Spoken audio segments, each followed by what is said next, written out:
here's one thing, right? For every person who has actually followed my advice on being confident on cold approaching, etc., but generally on being confident, I just wanted to share something with you today, right? It's not a tip, but sort of a something to expect, as you're in this journey towards healing and improving your confidence, right?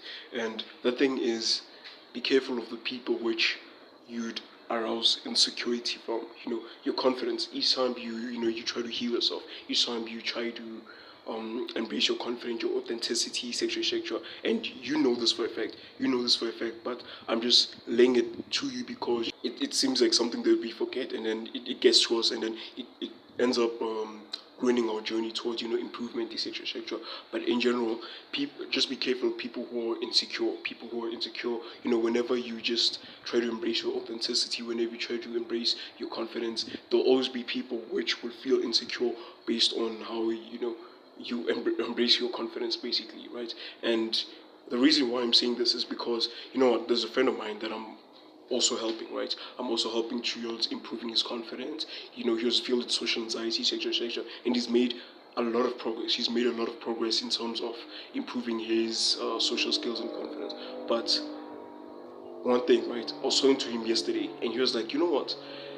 Each and every time I try to be myself, each and every time I try to be confident, there's always that people, there's always people which are always criticizing, which are always judging, which are always, which always have opinions, and which always, just pass out their insecurity, basically, as I said earlier on. And you know what I say to him? I say that, let's be realistic here. Confidence isn't about, expecting, especially when you someone which wants to improve their confidence, the social skills, etc.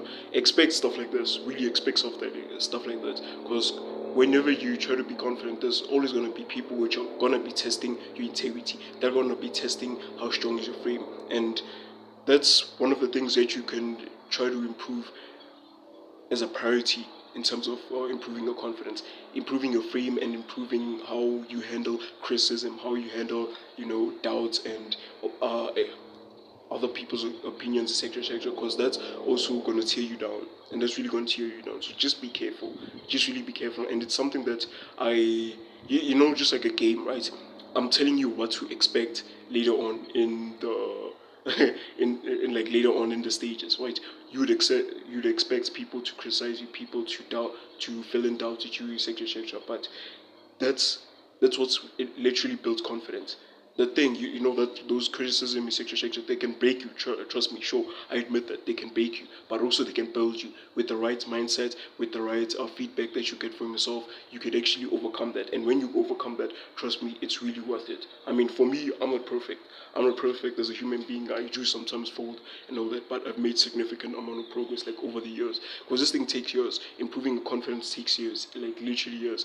So just it'll be part of the journey. It'll be part of the journey where you just arouse insecurity out of people, and how you handle that is also a skill. Handling criticism, handling negativity, handling conflict, etc. That's all part of improving social skills. Because when you meet people, you wouldn't expect people to be perfect. You wouldn't expect people to always be giggly, Barbie, and rainbows and flowers like those Disney movies show you. I mean, sure, there's also what the internet likes to call it, the dark side of things, which is literally people criticizing you, etc. So just be careful of that. Just be careful of that, and not only just be careful, but also I was gonna tell you, right, learn how to handle the criticism and all that. But if you want help and guidance to that, for all, you can just book a call with me, top in the description, and I'll teach you that, because this is my specialty. In this channel, I teach young men to improve their confidence, social skills, and overall intimacy, such as like talking to women, etc. So that's also one thing. But in this video, it wasn't like some tip, it wasn't some advice, but it was really just to watch out and also just be open-minded into improving how you handle criticism, especially towards your journey in improving confidence. Make sure to like, subscribe, and obviously if you need help, just book a call with me. I'll be there, one-on-one, tailored service. Let's go. But make sure you subscribe. I'm almost up to 300 subscribers, and I really appreciate that. Once those, how many? Yeah, six. Those next 6 subscribers. By the end of this year, I just want to get to 300 subscribers. Just help me with that goal, and I'm gonna see you there. Mwah.